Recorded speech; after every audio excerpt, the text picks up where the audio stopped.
School of magic season 2। Title स्वर्ग से भी अधिक साहसी। आदर्श और उनका दल अंततः विशाल वृक्ष के नीचे छाया में पहुंच गया। हालांकि विशाल पर्पल पवित्र लेंडेन की शाखाएं भूल भुलैया की तरह जटिल थी, लेकिन इसकी पत्तियां इतनी घनी नहीं थी कि वे सूरज की रोशनी को पूरी तरह से रोक सके, अन्यथा पूरी जगह घने अंधेरे में डूब जाती। यह देखते हुए कि छाया कितनी बड़ी थी, विशाल वृक्ष की शाखाओं के बीच की दरारों से सूरज की किरणें झांक रही थी। लोगों के लिए यह अनदेखा करना आसान था कि सूरज की रोशनी कितनी खूबसूरत हो सकती है, क्योंकि यह आमतौर पर बेहद बड़े क्षेत्रों को कवर करती है। हालांकि जब सूरज की रोशनी शाखाओं और पत्तियों से झंकार प्रकाश की किरणों में बदल जाती थी, तो वे देखते थे कि यह कितना आश्चर्यजनक हो सकती है। हम यहाँ हैं, चुटकी ने घोषणा की। जमीन थोड़ी ढलान के ऊपर उठने लगी। हालांकि जमीन वास्तव में ऊपर नहीं उठ रही थी, और केवल इसलिए ऊंची हो रही थी क्योंकि वे विशाल पर्पल लिंडेन के करीब पहुंच रहे थे, जिसकी जड़ें पहाड़ियों की तरह जमीन को ऊपर धकेल रही थी। आधी जड़ें जमीन से ऊपर थी, जबकि दूसरी आधी फैल गई थी और सभी दिशाओं में बढ़ चुकी थी। एक जड़ की चौड़ाई शहर की एक सड़क जितनी थी। पेड़ की जड़ों के साथ साथ चलते हुए भी उन्हें मुख्य तने तक पहुंचने से पहले लगभग 2 किलोमीटर चलना पड़ता। विशाल पर्पल लिंडेन का मुख्य तना कई पेड़ों का एक साथ मिलकर बना हुआ प्रतीत होता था। तने न बड़ी बड़ी शाखाएं, शिराएं, बल्कि लताएं थी। वे शुरू में इस बात को लेकर चिंतित थे कि वे पेड़ पर कैसे चढ़ेंगे, लेकिन उन्हें एहसास हुआ कि जैसे जैसे वे पेड़ के तने के पास पहुंचेंगे, उन्हें चढ़ने में कोई परेशानी नहीं होगी। जब वे अभी भी कुछ दूरी पर थे, तभी वे देख सकते थे कि नसें सीढ़ियों की तरह थी जिन पर वे चल सकते थे। उन्हें पेड़ पर चढ़ने में कोई परेशानी नहीं होगी। आदर्श, ऐसा लगता है कि वे आखिरकार अपने मेहमानों का सम्मान करना जानते हैं। उन्होंने इस बार हमारे लिए एक बेहद बड़ा भोज तैयार किया है। आहान ने आगे की ओर इशारा करते हुए कहा। पेड़ की जड़ों तक पहुंचने के बाद युवराज अब उनकी दृष्टि को सेवित नहीं कर रहा था। वे वर्तमान में एक छोटी ढलान पर थे, जिससे उन्हें आगे एक और विशाल पहाड़ी पर चलती हुई बेहद सारी आकृतियां दिखाई दे रही थी। इतने सारे! यशस्वी ने अचानक कहा। ऐसा लगता है कि जिस आदमी को मैंने सील ऑफ डार्कनेस के साथ टैग किया है, वो जानता है कि मैं उसके लिए यहाँ हूँ। इसने बेहद सारे हिलमैन को इकट्ठा किया है, आदर्श ने सोचा। आदर्श ने अपनी आंखों के अंधेरे के मार्गदर्शन का पालन किया। उसने जल्दी से अपनी नजर एक हिलमैन पर टिका दी, जो तने से जुड़ी जड़ों के सबसे ऊंचे हिस्से पर खड़ा था। यह पास के दूसरे हिलमैन से थोड़ा बड़ा था, कान से और दांत जिस पर उसे बेहद गर्व था। उसका महान ऑरा बिखेर रहा था। हिलमैन अपने पंजे इधर उधर हिलाते हुए बंदर की तरह चिल्लाया। यह बताना मुश्किल था कि वह क्या कह रहा था। आसपास के सभी हिलमैन भी ऐसी ही चीखें निकाल रहे थे और अपने पंजे हवा में हिला रहे थे। वे बेहद एक्साइटेड लग रहे थे। क्या वे वाकई हमारा स्वागत कर रहे हैं? मैंने सुना है कि कुछ जीव शक्तिशाली अस्तित्व के प्रति बेहद सम्मान रखते हैं। जितना अधिक आप उन्हें पीटेंगे, उतना ही अधिक वे आपके प्रति सम्मानजनक व्यवहार करेंगे। आहान ने हिलमैन की अजीब प्रतिक्रिया देखकर आश्चर्य व्यक्त किया। मुझे भी ऐसा ही लगता है। आप पहले क्यों नहीं आगे बढ़ते? आदर्श ने जवाब दिया। आहान ने ठाका लगाया। वह इतना मूर्ख नहीं था कि ऐसी हास्यास्पद बातों पर विश्वास कर ले। वह आसानी से बता सकता था कि हिलमैन के मन में इंसानों के प्रति कितनी नफरत है। यह इस बात से पता चलता था कि वे हंटरों के साथ कितनी क्रूरता से पेश आते थे। वे बेहद शोर मचा रहे थे। हिलमैन की चीखें सुनकर उन्हें बेचैनी होने लगी। जल्द ही उनके पीछे घास के समुद्र से वही चीखें आने लगी। चुटकी ने पलटकर देखा और घास में बेहद सारी हलचलें उनकी दिशा में बढ़ रही थी। एक हिलमैन घास से बाहर कूद गया और आदर्श के समूह के ठीक पीछे जड़ों पर उतरा। घास अलग होगी क्योंकि और अधिक आकृतियां लगातार बाहर कूद रही थी। समूह के पीछे से आकर उनके भागने के रास्ते को पूरी तरह से अवरुद्ध कर रही थी। रोने की आवाज बढ़ती गई। इतने सारे हिलमैन थे कि आदर्श और उनके दल ने जो रास्ता बनाया था, वो पूरी तरह से बंद हो चुका था। हिलमैन की संख्या सभी की अपेक्षा से बेहद अधिक थी। क्या अब आप उनके स्वागत समारोह से संतुष्ट हैं? आहन ने चारों ओर देखा और पाया कि हिलमैन की संख्या अचानक दोगुनी हो गई थी। उन्होंने विशाल पर्पल लिंडेन की ओर जाने वाली पूरी ढलान को भर दिया था। उफ, वैसे थोड़ा ज्यादा नहीं कर रहे? आदर्श ने नहीं सोचा था कि इतने सारे हिलमैन होंगे। ये योद्धा लेवल के जीव थे, सोचिए कि उनमें से हजारों अचानक कहीं से सामने आ गए थे। आदर्श को अब एहसास हुआ कि डीमन जीवों की भीड़ कितनी डरावनी थी। अगर वे बेहद लापरवाह रहे तो उन्हें किसी भी समय टुकड़ों में काट दिया जा सकता था। मैं डिफेंस का ध्यान रखूंगा। अपनी बाजुओं में तरकीबें छिपाना बंद करो, उन्हें दिखाओ कि तुम्हारे पास क्या है, वरना वे हमें जिंदा ही पका देंगे, आहान ने कहा। ठीक है लिटिल फ्लेम बेले, अभी भी हाइबरनेटिंग में है, इसलिए मेरा फायर एलिमेंट अब उतना मजबूत नहीं है, आदर्श ने कहा। आहान ने जैसे ही ये शब्द सुने उसका चेहरा मुड़ गया। उसने गाली देते हुए कहा, बाहर में जाओ, क्या तुम मुझे यहाँ तब लेकर आए हो जब लिटिल फ्लेम बेले अवेलेबल नहीं है? आहान लगभग अपना दिमाग खो बैठा था। आदर्श के मैजिक के इतने शक्तिशाली होने का आधा कारण फायर एलिमेंट पर नियंत्रण था जो लिटिल फ्लेम बेले ने उसे दिया था, जिससे वो अपनी इच्छा अनुसार किसी भी रूप में फायर मैजिक का उपयोग कर सकता था। इसने आदर्श को बेहद बड़ी संख्या में डीमन प्राणियों को करीब से मारने की क्षमता भी प्रदान की। अगर लिटिल फ्लेम बेले आसपास नहीं होती तो आदर्श अधिकांश एडवांस मैजिस्टों की तुलना में एक निश्चित लेवल वाला ही मैजिशियन होता।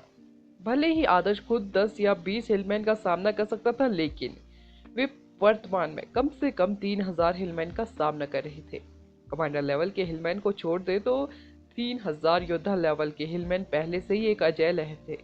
उनमें से कुछ लोग इसे संभाल सकते थे, आदर्श ने कहा। मैं सोच रहा था कि अगर हम उन्हें हरा नहीं पाए तो भी हमें दौड़ने में कोई परेशानी नहीं होगी। तुम वाकई हमें मरवा डालोगे। मैं उन्हें जितना हो सके रोके रखने की कोशिश करूंगा। बेहतर होगा कि तुम इस गंदगी से बचने के लिए कोई रास्ता खोजो, आहन चिल्लाया। अगर हम कोई रास्ता साफ करने के बारे में सोच रहे हैं तो मेरा सुझाव है कि हम आगे बढ़े, चुटकी ने प्रस्ताव रखा। क्या तुम मजाक कर रही हो? हम आगे बढ़ रहे हैं, शिफाली ने कहा। वे पहले से ही हिलमैन की मांद में थे क्या, और अंदर जाने से स्थिति और खराब नहीं होने वाली थी। हाँ, हम वापस नहीं जा सकते, हमारे पीछे और भी हिलमैन हैं। हम वास्तव में नहीं बता सकते कि घास के समुद्र में अभी भी कितने हिलमैन हैं। अगर हम वास्तव में वापस जाने की कोशिश करेंगे तो वे हमें रोक लेंगे। हमारे पास आगे बढ़ने का ही एकमात्र विकल्प है। वहाँ डीमन प्राणियों की अन्य प्रजातियां होनी चाहिए। हम अभी उनके इलाकों में छिपने की कोशिश कर सकते हैं। आदर्श ने चुटकी के सुझाव पर सहमति जताई। यशस्वी ने एक व्यंग्यात्मक मुस्कान के साथ कहा, तुम लोग स्वर्ग से भी ज्यादा साहसी हो। किसी कारण से वह भी इस बात से सहमत थी कि स्पष्टीकरण सुनने के बाद उनके पास यही एकमात्र रास्ता बचा था। School of magic season 2, next episode Titan, Wolf versus Hillman. Attack करो, आदर्श चिल्लाया। उसकी आंखों से एक तेज चांदी जैसी चमक निकल रही थी। सिल्वर स्टार ऑर्बिट ने आदर्श का चक्कर लगाया और मजबूत ताकतों के झुंड में तब्दील हो गए, जो आगे की पंक्ति में खड़े हिलमैन से टकराए। हिलमैन ने मुंह से मैं खून भर दिया। वे ऐसे उछलकर दूर जा गिरे मानो किसी भारी ट्रक ने उन्हें टक्कर मार दी हो। आदर्श ने समूह के लिए रास्ता साफ कर दिया था क्योंकि उन्होंने हिलमैन को टेलीकिनेसिस से पीछे धकेल दिया था। बाकी लोग तेजी से घने जंगल में भागे, इससे पहले कि हिलमैन पीछे से उन्हें पकड़ लेते। कांस्यो नुकीला, हिलमैन ने दहाड़ लगाई। उसने जानबूझकर अपने अधीनस्थों को इंसानों के पीछे इकट्ठा होने का ऑर्डर दिया था ताकि वे भाग ना सके। उसने कभी नहीं सोचा था कि इंसान उसकी दिशा में अटैक करेंगे। कांस्यो नुकीले हिलमैन एक कमांडर की तरह अपने हाथों को घुमाते हुए लगातार चीखता रहा। आदर्श ने बेतहाशा विशाल ढलान वाली जड़ों के साथ आगे बढ़ते हुए उड़ते हुए रास्तों को अवरुद्ध करने वाले हिलमैन को गिरा दिया। कुछ हवा में उड़ गए जबकि अन्य जड़ों के किनारे में गिर गए। दुर्भाग्य से आदर्श की मानसिक शक्ति अभी भी बेहद कमजोर थी। अगर यह 5th लेवल में होता तो वह अपने टेलीकिनेसिस से जीवों को तुरंत मार सकता था। यह सुनिश्चित करने के लिए कि बलों की ताकत हिलमैन को उड़ाने के लिए पर्याप्त रूप से मजबूत थी। आदर्श एक समय में बल को केवल 7 हिस्सों में विभाजित कर सकता था। हालांकि जैसे जैसे अधिक हिलमैन अलग अलग दिशाओं से दिखाई देने लगे, आदर्श ने उन्हें खुद से रोकने के लिए बेहद संघर्ष किया। बूढ़े वुल्फ, मेरे लिए रास्ता साफ करो, आदर्श ने बिना किसी हिचकिचाहट के उसने तुरंत फ्लाइंग क्रीक स्नो वुल्फ को समन किया। फ्लाइंग क्रीक स्नो वुल्फ ने समन बीस्ट प्लेन से छलांग लगाई और तेजी से 200 मीटर आगे निकल गया कि उसने पीछे केवल एक धुंधली छवि छोड़ी। इसकी तुलना में हिलमैन धीमी गति में या पूरी तरह से स्थिर लग रहे थे। जब भेड़िए की छवि गायब हो गई तो भेड़िए के पंजों से हिलमैन पर लगे घावों से खून की एक बड़ी धुंध हवा में फैल गई। हिलमैन धीरे धीरे जमीन पर गिर गए और शांत लेट गए। कमांडर लेवल और योद्धा लेवल के बीच का अंतर बेहद बड़ा था। फ्लाइंग क्रिक स्नोवुल्फ उत्साह से चिल्ला रहा था क्योंकि उसे आखिरी बार अच्छी लड़ाई लड़े हुए काफी समय हो चुका था। हालांकि हिलमैन की जनजाति सिर्फ सजावट के लिए नहीं थी। फ्लाइंग क्रिक स्नोवुल्फ को जल्द ही 100 से ज्यादा हिलमैन्स ने घेर लिया। इससे पहले कि वह दिखावा करना बंद कर दे, हिलमैन जानते थे कि फ्लाइंग क्रिक स्नोवुल्फ उन्हें तुरंत मार सकता है, इसलिए वे समूहों में बंट गए और बारी बारी से फ्लाइंग क्रिक स्नोवुल्फ पर अटैक किया। किसी कारण से फ्लाइंग क्रिक स्नोवुल्फ हिलमैन से घिरा हुआ था। वह अपने अटैकों को चूकता रहा, भले ही वह सीधे उन पर निशाना साध रहा था। हिलमैन अपने हाथ पैर इधर उधर घुमा रहे थे और अजीब हरकतें कर रहे थे, जैसे आग के चारों ओर नाच रहे जंगली लोगों का झुंड। वह नजारा देखकर फ्लाइंग क्रिक स्नोवुल्फ जल्द ही चौंक रह गया। वुल्फ ने कुछ समय बाद एक भी हिलमैन को नहीं मारा था। इसने आगे बढ़ने वाले ग्रुप की स्पीड को काफी धीमा कर दिया। आहन को बेहद दबाव महसूस हुआ जब उसने पीछे से हिलमैन की चीखें सुनी। तुम बेहद आलसी हो, आदर्श ने फ्लाइंग क्रिक स्नोवुल्फ को कोसा। वुल्फ को लगा कि उसके साथ अन्याय हुआ है। उसे भी समझ नहीं आ रहा था कि ऐसा क्यों हुआ। यह स्पष्ट रूप से हिलमैन से अधिक तेज और शक्तिशाली था। वो अपने पंचों को इधर उधर घुमाकर उनमें से कुछ को आसानी से मार सकता था, हालांकि क्योंकि उसके आसपास बेहद सारे हिलमैन थे। हालांकि वह बस चूकता रहा। जीव आश्चर्यजनक रूप से उसे चकमा देने में तेज थे। थंडर, आदर्श ने अपनी उंगली आसमान की ओर उठाई और एक गहरी लाइटनिंग गिरने का आह्वान किया। थंडर बोल्ट तेजी से विनाशकारी तरीके से नीचे उतरा और उसका निशाना सीधे उन हिलमैन पर था जो अजीब तरह से व्यवहार कर रहे थे। लाइटनिंग का झटका जड़ों पर गिरा और एक बड़ा छेद कर दिया। हिलमैन लाइटनिंग के झटके से बचने में कामयाब रहे, जैसे ही उन्होंने पहले से ही इसका अनुमान लगा लिया था। आदर्श उस समय दंग रह गया जब उन्होंने देखा कि उनकी लाइटनिंग हिलमैन से चूक गई। वह एक शक्तिशाली लाइटनिंग मैजिशियन था जो अनगिनत लड़ाइयों से गुजर चुका था। उसने हमले हिलमैन से कैसे चूक सकते थे, जबकि वे इतने तेज भी नहीं थे। आदर्श अपने स्पिलों को एक्सकास्ट करने में बेहद एक्सपर्ट था। आकाश से और अधिक लाइटनिंग चमकने के साथ ही उसके पैरों के नीचे कई स्टार पैटर्न लगातार टिमटिमाते रहे। वे या तो लाइटनिंग के स्ट्राइक्स में विभाजित हो गए, सीधे नीचे गिर गए, या जमीन पर लाइटनिंग का जाल बन गया। हालांकि किसी कारण से हिलमैन अभी भी अजीब हरकतों से अधिकांश अटैकों को चकमा देने में कामयाब रहे। मरने वाले हिलमैन की संख्या आदर्श की कल्पना से बेहद ही कम थी। आदर्श शॉक रह गया। आखिर क्या हो रहा था? उन्होंने इतने लंबे समय के बाद केवल कुछ दर्जन हिलमैन को ही मारा था, लेकिन उनमें से कुछ 100 पहले से ही पीछे से आ रहे थे। वे जल्द ही यहाँ फंस जाएंगे। विचित्र प्रभाव, चुटकी ने बुहें सिकोड़ते हुए कहा जब उसने देखा कि आदर्श और वुल्फ को वायलिन की तरह बजाया जा रहा था। अब क्या? अज्ञानी आदर्श ने कहा। समुद्र में जब बड़े हंटर मछलियों के झुंड पर अटैक कर रहे होते हैं तो मछलियां अचानक अलग हो जाती है और व्यवस्थित तरीके से तैरने लगती है, जिससे वे शिकारियों के अटैकों से बच जाती है। इसे विषमता प्रभाव कहते हैं। ये हिलमैन एक साथ काम करने की आती है। वे कुछ मायनों में हम इंसान जैसे ही है। क्या आपने ध्यान नहीं दिया? आपको लगता है कि आप आसानी से कोई लक्ष्य चूक सकते हैं, लेकिन आप अटैक करने से चूक जाते हैं। क्यों? चुटकी ने कहा। आदर्श ने अपनी सांस रोक ली और गहरी सोच में डूब गया। बाहर में जाओ, जल्दी करो और रास्ता साफ करो, मैं अब और नहीं रुक सकता, आहन चिल्लाया। यह एक भ्रम की तरह है। ये सभी हिलमैन एक जैसे दिखते हुए दूसरों की चाल के अनुसार चलते हैं, लेकिन आपके दृष्टिकोण से ऐसा लगता है कि उनमें से कुछ दूसरों की तुलना में अधिक धीमे हैं, जिससे आपको लगता है कि आप उन पर आसानी से अटैक कर सकते हैं। हालांकि हिलमैन वास्तव में बेहद तेजी से आगे बढ़ रहे थे। उनकी अजीब यादृच्छिक हरकतें आपको उनकी स्पीड और उनकी चाल की दिशा का गलत अनुमान लगाने देती है, चुटकी ने पेशेवर तरीके से समझाया।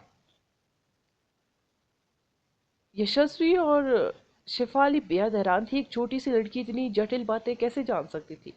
तो फिर मुझे क्या करना चाहिए? आदर्श ने तुरंत पूछा। यदि आपका फायर एलिमेंट उपलब्ध है तो आप उन्हें हराने के लिए अपने फायर मैजिक के व्यापक कवरेज का आसानी से दुरुपयोग कर सकते हो। आखिरकार लाइटनिंग एलिमेंट एकल संस्थाओं के लक्षित करने में बेहतर है, उनकी स्पीड को बाधित करने के लिए समनिंग गेट का उपयोग करें, चुटकी ने कहा। समझ गया आहन, धीरज रखो, आदर्श ने सिर हिलाया। आहन का चेहरा काला पड़ गया। वो मुश्किल से अपने डिफेंस पिलो को जोड़ पा रहा था। डिफेंस इक्विपमेंटों के बेहद सारे टुकड़े भी नहीं बचे थे। समन गेट बीस टाइट। सौभाग्य से विश्वसनीय आहन आदर्श के लिए स्टार कॉन्स्टलेशन के निर्माण के लिए पर्याप्त समय खरीदने में कामयाब रहा। समनिंग एलिमेंट के स्टार कॉन्स्टलेशन को एलिमेंट के एडवांस स्पेल बनाने के लिए सबसे ज्यादा समय की जरूरत थी। स्पेल की चैनलिंग को बाधित करना बेहद आसान था और आदर्श अभी भी इससे बेहद परिचित नहीं था। आदर्श जब स्पेल का चैनलिंग कर रहा था तब आहन लगभग अपनी सीमा तक पहुंच चुका था। उसके लाइट बैरियर पर सैकड़ों हिलमैन लटके हुए थे। अगर लकड़ी के क्लैपर की टोटोम सीर ने बफ्स न होते तो उसके बचाव बेहद ही पहले खत्म हो चुके होते। समनिंग गेट खुल गया। बेहद बड़े मांसल सफेद भेड़ियों का झुंड उसमें से बाहर निकला, जोर से चिल्लाते हुए। ये बेहद सारे भेड़िए थे जो अटैककारी थे। उन्होंने आदर्श के निर्देशों का इंतजार किए बिना तुरंत छोटे हिलमैन पर अटैक किया। बीस्ट टाइड को नियंत्रित करना आसान नहीं था क्योंकि वह बेसिक रूप से एक बड़े पैमाने का स्पेल था जो मित्र और शत्रु के बीच अंतर नहीं करता था। जैसे ही अधिक भेड़िए समनिंग गेट से बाहर आए, इन अटैककारियों सफेद भेड़ियों ने तुरंत हिलमैन के साथ एक बड़ी लड़ाई शुरू कर दी। जब सफेद भेड़िए हिलमैन से उलझ रहे थे तभी सामने से फ्लाइंग क्रीक स्नोवुल्फ ने अचानक एक तेज चीख मारी। सफेद भेड़िए तुरंत कांप उठे और अपनी जगह पर जम गए। सफेद भेड़ियों ने अटैक करना बंद कर दिया और सैनिकों की तरह पंक्तिबद्ध होकर खड़े हो गए तथा फ्लाइंग क्रेग स्नोवुल्फ के साथ आगे बढ़ गए। प्रत्येक भेड़िया हिलमैन से बेहद अधिक शक्तिशाली था और अपने विशाल आकार के कारण जब वे फॉर्मेशन में आगे बढ़ते थे तो वे सफेद टैंकों के एक दल की तरह आगे बढ़ते थे। इसने हिलमैन को के फॉर्मेशन को नष्ट कर दिया। भेड़ियों ने तुरंत आगे का रास्ता साफ कर दिया। फ्लाइंग क्रेग स्नोवुल्फ ने बाकी भेड़ियों का नेतृत्व किया और 400 मीटर आगे बढ़ गए। उन्होंने हिलमैन को अनदेखा कर दिया जो जोकरों की तरह नाच रहे थे और ट्रक की ओर अपना रास्ता बनाते रहे। बेहद बढ़िया, आदर्श ने कहा। उसे आखिरकार याद आया कि सफेद भेड़िए समन बीस्ट प्लेन में फ्लाइंग क्रेग स्नोवुल्फ के अधीनस्थ थे। जानवरों की लहर बेहद अनुशासित थी और फ्लाइंग क्रेग स्नोवुल्फ उनका नेतृत्व कर रहा था। अनुशासित अपराधियों का एक समूह सबसे खतरनाक था। आदर्श बेहद खुश हुआ जब उसने देखा कि हिलमैन भेड़ियों द्वारा कुचले जा रहे हैं। जल्दी करो, 20 टाइल लंबे समय तक नहीं चला रहेगा, आदर्श ने कहा। आहन को लगा कि वह गिरने वाला है। जब उसने सुना कि वे आखिरकार जा सकते हैं तो उसने शिफाली और जैनी को घसीटा और जितनी जल्दी हो सके भाग गया। यशस्वी ने भी सभी को स्पीड देने के लिए अपने विंड ट्रैक का इस्तेमाल किया। ग्रेविटी स्पेस, आदर्श ने समूह के पीछे एक सम चतुर्भुज स्थापित किया। जब उसने देखा कि हिलमैन आगे बढ़ रहे हैं, इसके भीतर के हिलमैन काफी धीमे हो गए, जैसे कि उनके पैरों में बड़ी धातु की गेंदें बंधी हो। कांसियो नुकीले, हिलमैन को एहसास हुआ कि उसके मातहतों को उन्हें रोकने में परेशानी हो रही है। वो गुस्से में चिल्लाया और ऊंची जगह से नीचे कूद गया। उसने खुद इंसानों से भिड़ने का फैसला किया था। कांसियो नुकीला हिलमैन के पास लगभग 100 हिलमैन थे जो लगभग 3 मीटर लंबे थे। वे हिलमैन के बीच कुलीन वर्ग के थे। भेड़ियों पर अटैक करते हुए वे जोर से चिल्ला रहा था। फ्लाइंग क्रेग स्नोवुल्फ का पीछे हटने का कोई इरादा नहीं था। उसने एक भयंकर चीख लगाई और भेड़ियों को हिलमैन से भिड़ने के लिए प्रेरित किया। विशाल पर्पल लिंडेन के नीचे का क्षेत्र भेड़ियों का था। अगला एपिसोड जानने के लिए बने रहे मेरे इस चैनल के साथ। Thank you. किसी ने मुझसे सवाल किया था कि आप कितने एपिसोड सुनाते हैं, तो मैं बता दूं कि मैं 2 एपिसोड सुनाती हूँ।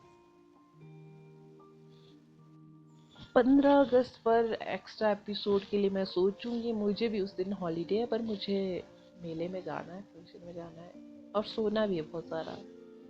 अब मेरे कॉलेज स्टार्ट हो गए ना, इसलिए टाइम से आपको एपिसोड मिलते हैं। जब मेरी वेकेशंस थी तो मैं सो के नहीं उठती थी, फिर मैं एपिसोड तो बहुत ही आलसी तरीके से देती थी।